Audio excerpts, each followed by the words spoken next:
Hello, everybody. It is the Desert Viking. And today, I was inspired on this beautiful spring day. It's actually, the heat hasn't kicked in the desert yet, which is odd. I've only lived here for a few years now, but usually by about this time, it's fairly uncomfortably warm. It's a very nice day. You can hear the birds outside, and if you've never been to the desert, there's different types of birds, and it sounds like an exotic bird cage. So it's pretty cool. Anyhow, today what I wanted to talk about were the 10 esoteric guidestones that I have found. And I'm going to share those with you, which is to say, these are 10 points that I have come to know in my own life. It doesn't mean that they're going to be actually 1000% correct, or they may not even apply to you, right? But there's something for you to think about. So without further ado, let's go over the 10 esoteric guidestones that I have found in my life that deal with spirituality and esotericism. Number 1, your esoteric path begins the moment you acknowledge that you are more than your physical body.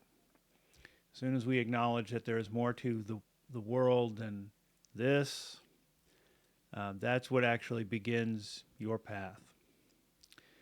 Number 2, your road will be brief so long as you cling to dogma and rigid perspectives, be it religion, politics, etc. I have sometimes given the lecture on the orb of what I call the orb of woo-woo, which is nothing. It's a prism. It's a glass ball with multiple facets that catches light in different ways and reflects the light waves different colors. That's what a prism does. And we have a tendency as people, I'll use this as an example, a candle, but this is a Dark Souls candle from the game Dark Souls, so if you like that. I found this on somewhere anyway. But there's multiple perspectives you can look at in life. And we have a tendency to fixate on just the one perspective that we particularly like at the exclusion of everything else. And not only do we do that, not only do we fixate on those, we tend to think that all the other perspectives on that same container or that same orb are wrong. And then we take it a step further and not only say that those are wrong, but that those who believe those things are evil. And then we take it a step further and we try to exterminate them. And that's really the dance of humanity for thousands of years. It's where we stand today with the political climate being what it is. If you're not of my political party, then you're evil and you should be exterminated. This does not lead to anything good. Religion is the same way. If you don't believe how I believe, then you're evil. And we're all from the same source, and we're all looking at the same faces of God in different ways. So until you can get rid of that dogma, until you can get rid of the fact, until you can start actually viewing things from other perspectives and try to find that balance, the balance on the scales, your esoteric path will go nowhere. As right as you might think you are, your path will go nowhere. Number 3, kind of relates to number 2. There are many roads, and they all lead up to the same mountain to its top, meaning we will all eventually get to the same destination. Regardless of the road we're following, we will all get to the same destination. You cannot judge another person's road because it's not your road. Number 4, your existence is akin to a triangle, one of the most perfect geometrical forms. It's the strongest geometrical form. Because on a triangle, in an equilateral triangle, where all angles are 60 degrees equal, think of a triangle, all of those points are reinforced by the two other points perfectly. That is our existence. That trinary is our existence. And as such, we have to balance all 3 points of that triangle. And the 3 points of the triangle are the physical, the intellectual, and the spiritual. If you let any of those lie fallow, meaning ignore them or don't put as much energy into them, your triangle is not a perfect triangle. It is weak and can collapse. So you can read as many books as you want, and you can practice charity and all this stuff, but if you ignore your physical body as an example and let it become sick and overweight and all those other things, you have a weak triangle, and you need to focus on trying to bring all those things into balance. That is tough. That's very, very difficult to do. I know that that's something I've struggled with my whole entire life and will continue to struggle with for the rest of my life. And I acknowledge that. But that is something that I keep in mind. We have to make sure the triangle is as perfect as we can make it. We have to put energy into it. Number 5, you will reflect on the importance of balance often, and how too much of any one thing or perspective is not the entirety or wholeness. Being unbalanced will throw you off the road. Now, we did talk about beliefs and dogma, and that certainly ties into that.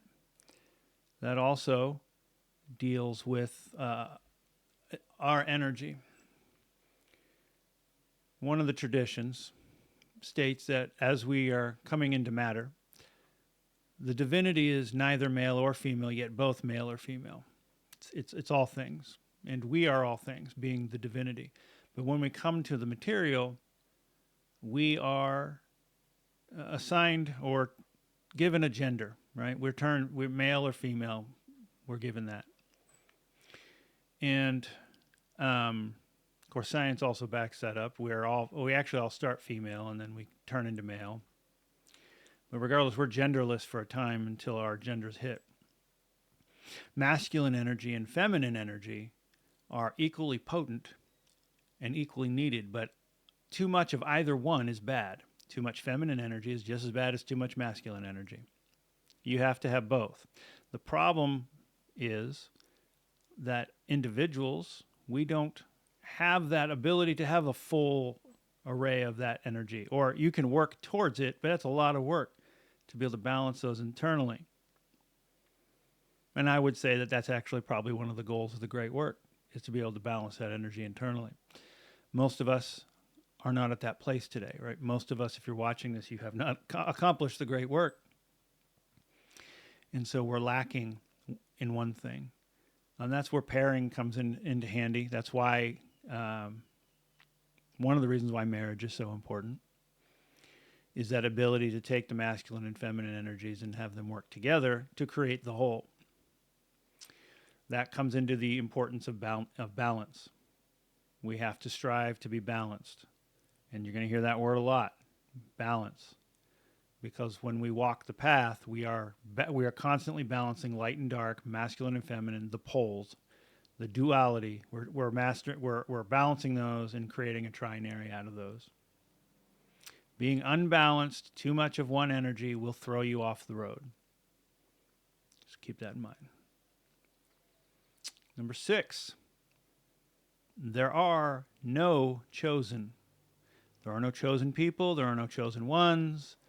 And I know it makes us feel good to read and hear about the chosen ones and go, wow, I'm a chosen one. I know that there's these secrets and these mysteries or whatever. That makes me chosen. The chosen one concept to me is nothing more than a way to placate your ego. It makes you feel good to believe that you're a subset of people, that you're special. And we all are special in a way. We're all divine. We're all divinity. We're all a microcosm of the universe. It makes us special, that in and of itself. None of us are chosen to be better than our fellow men and women, our brothers and sisters. We are not better than anyone else.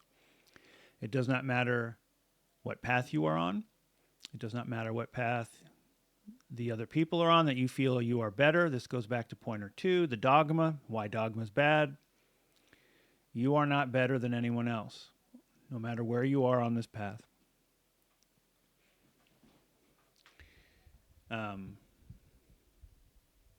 We may find the concept of an NPC. I don't fully understand. I wrestle with that concept myself. That kind of comes from the simulation aspect where we live in a matrix. Do I believe that? I believe that the world's a crucible to test you, yes. Do I believe in the archons and the demiurge? I do. Those ring bells in me.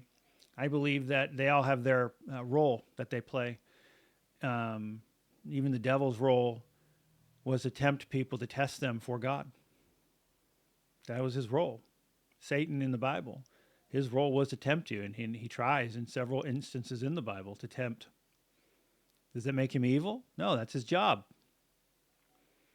His job was to tempt you. An NPC is an individual that they say is not like a real person, or it's a person, but it doesn't have a soul. I don't know if that exists or not. I don't know if that's a thing, or if it's like a construct of the Matrix, right? They're the people that they don't really mean anything. They just go in and out of our lives. I think that might be an aspect of ego, just because that kind of puts the spotlight on us.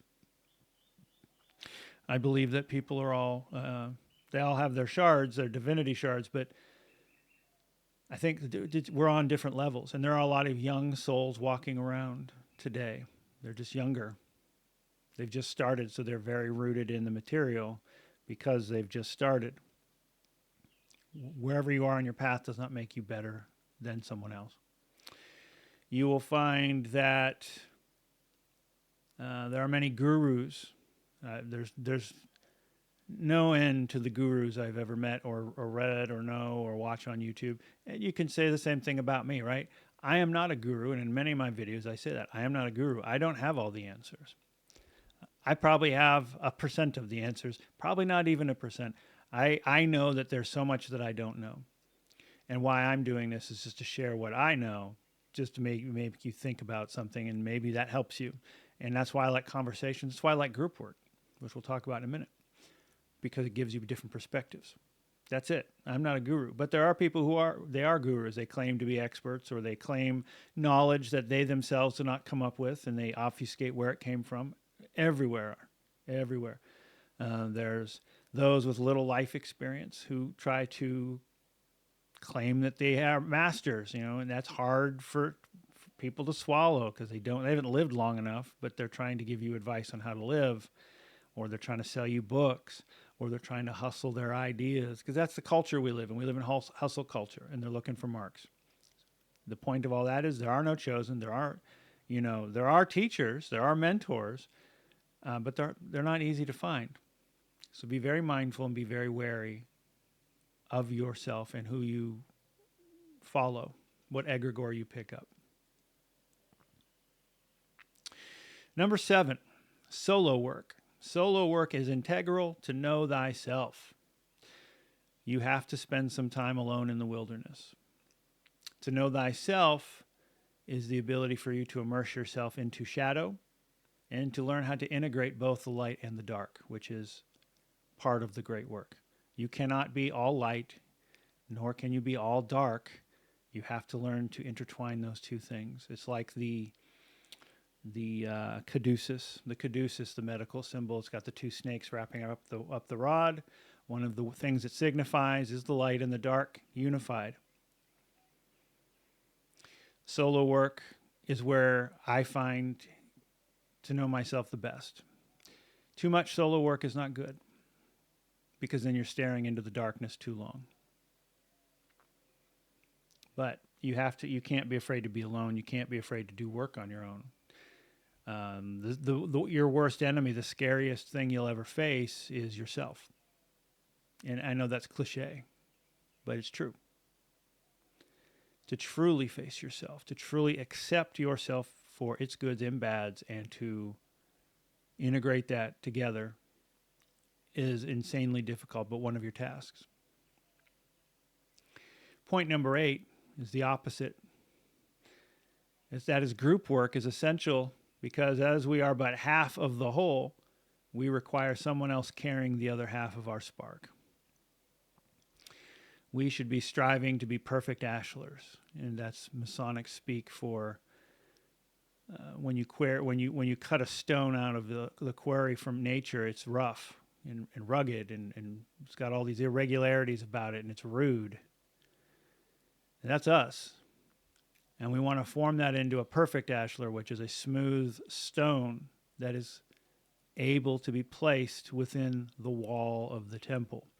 we are striving to build a temple of humanity. We are trying to build a temple in ourselves, and we are trying to build a temple of humanity. And in the temple of humanity, we are but a stone in that temple. And no stone is more important than the others. And no temple exists without every stone. Which means we're all of equal status, equal rank. We're all required to build that temple. That group work is where we will fill in blanks of ourselves that we can't do in solo work, that goes back to the pair, that goes back to the overloaded masculine-feminine concept I was talking about earlier. It's the group work that helps fill in those blanks. Number 9, book learning. Book learning is what a lot of us have to go by because most of us don't have true mentors or groups, depending on where you live. I spent a long time in the Midwest, and none of this stuff is out there in the open. And if you try to seek for it, you're going to find a lot of gurus that are dangerous. So we have to often fall back to our books. And book learning only gets you so far. And the reason that is, you're buying books today, right? Well, those books are based on books. And those books have been written by other books. And those books are based on other books. One of the things I like to do is try to trace a book's lineage. Like, where did this person get those ideas? And then you go, oh. So oftentimes modern authors are getting their stuff from guys from the 70s and 80s. And those are getting ideas from the golden age of the 50s, the remnants of the Golden Dawn, like Paul Foster Case and so forth. And those guys got their information from teachers like Mathers from the Golden Dawn, etc., who got their teachings from, in the 1800s, various orders of appendant Freemasonry, the Golden Order, the Rose Cross, etc., and a lot of that comes from Eliphas Levi, and you can just keep on going down the line and line and line. Further and further you go. It's the telephone game. And what happens with the telephone game is a book based off a book, based off a book, based off a book is just someone else retelling something else in their own way. And that's going to change things. That's going to corrupt the message. That's going to omit things, even accidentally, even if they don't mean to do it. That's what's happening. On top of that, it is part of esoteric tradition to not give all the secrets out and all the mysteries out to everyone. You're not supposed to cast your pearls to the swine. And so in a lot of these alchemical books and whatnot from the Renaissance, they intentionally leave out a lot of things. They omit them. And you'll find that even in Golden Dawn writing. So a lot of people, myself included, you go off the Golden Dawn for what you're learning in the knowledge lectures and whatnot and the theurgy. And there's blinds in those books. There are things that they do, even in the published works that Israel Regardie pushed out. He left things out. Or he changed some things. So you have to be careful. Book learning is only going to get you so far. I think, to me, in my opinion, book learning gets you about 50% of the way. If you read, you spend your whole life doing nothing but reading these books and getting good at those books, you're about 50% of the way to really understanding what's going on. And also be aware that some of those blinds are dangerous. Some of them can actually harm you or worse. Alchemically, I'll just use alchemically as an example because it's physical. There's a couple traps, but I'll throw a couple of them out here for you. If you don't know what you're doing, so you're just going off the book and you're like, well, the book's telling me what to do. Well, it's not, and I've already just said that. It's actually not. It's assuming you know what you're doing. And if you don't, it leaves some traps, because if you don't know what you're doing, you're going to hurt yourself. So one example, there is a certain formula out there. And one of the things you have to do is you make a material that's like a gold sulfate. And it tells you now you must smash this into a fine powder and add this powder to the elixir. Gold sulfate is explosive. So when you go to smash it into the fine powder, you will blow yourself up and you will die. Another one, they talk about the eye of the dragon, and they tell you while you're doing this operation to look up and down into the flask while the concoction's distilling or whatever it's doing, and you should see a ring forming, and that's how you know it's correct and you're doing right. And if you do that, because you don't know what you're doing, you're going to core your eye socket out. The acid, the vapors coming out of that are acid, and you will burn your eye out. That's at best. You could also die. The vapors and the fumes can kill you. They can poison you and kill you. So those are in the books, intentionally there to harm you, and that's just the physical stuff. So you have to be very careful with book learning. Unfortunately, what that means is you're going to have to find a true mentor. And in my experience, most of us will never have that. So part of this is just a journey to help prepare you maybe for the next life where you will find that. Things happen when they're supposed to happen, and you cannot be impatient. Book learning only gets you so far. And this is why I always caution people against jumping into doing things that they're not ready for, because it can have some negative consequences up into and including your life. The last point is an easy one. It's an easy one to say. It's a very difficult one to do. Point 10, you must strive to practice what you preach. You must do the work. Orders such as the Freemasons and the Rosicrucian orders will not give you the answers you seek. If you join Freemasonry and you think it's going to give you knowledge of the secrets of the universe, it doesn't explicitly do that. It does, however, give you keys to discover those things, but you will have to do the work on your own.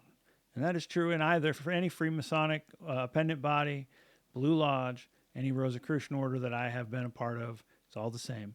You do a lot of research, you do a lot of reading and studying and group sessions, but none of them will give you you will not be handed anything.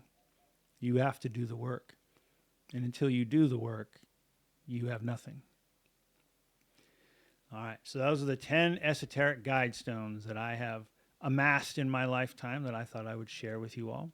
If you have any guidestones, please post them in the comments below. I love to hear comments. I love to read comments and discuss them with you all, and leave any other comments you may have.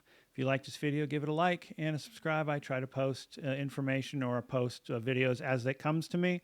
This is not a source of revenue or anything for me, and I'm not trying to hustle you out of anything.